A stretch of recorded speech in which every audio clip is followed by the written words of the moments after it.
Ik had verlof en wou gaan passagieren. En om een meisje een beetje te plezieren, zei ik: Toosje, kleed je lekker aan. Toen zijn we samen naar de opera gegaan. Ze speelde Faust, dat stond op de plakkaten. Daar had ik al zo dikwijls over horen praten. We kochten kaartjes en klommen allebei voor 7 stuivers op de allerhoogste rij. En leven de opera, en leven de opera. Dan kan je lachen van je valderalder.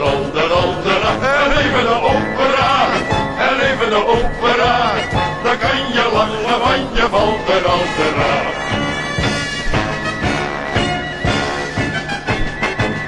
Toen kwam ik boven en stond naar lucht te happen. Je krijgt te stuipen van al die stenen trappen.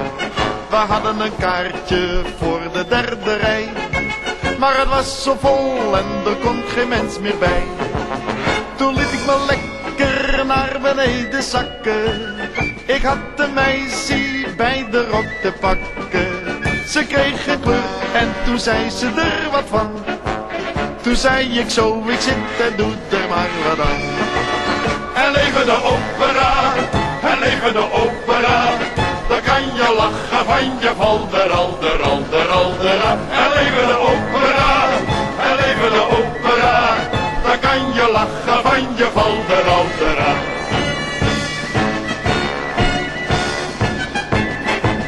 Dan gaat Mephisto lelijk aan het sjouwen.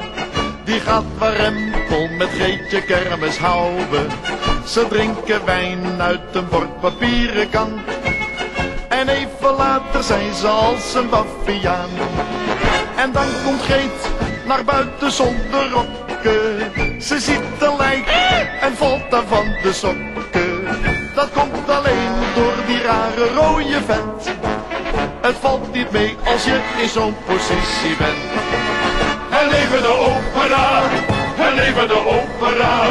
Dan kan je lachen van je valderalder. En leven de opera, en leven de opera. Dan kan je lachen van je valderalder.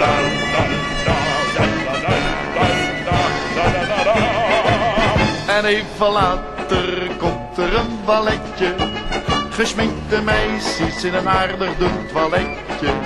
Voor op de dikste, daar vond ik niet veel aan. En van die dunne smieten kwamen er achteraan.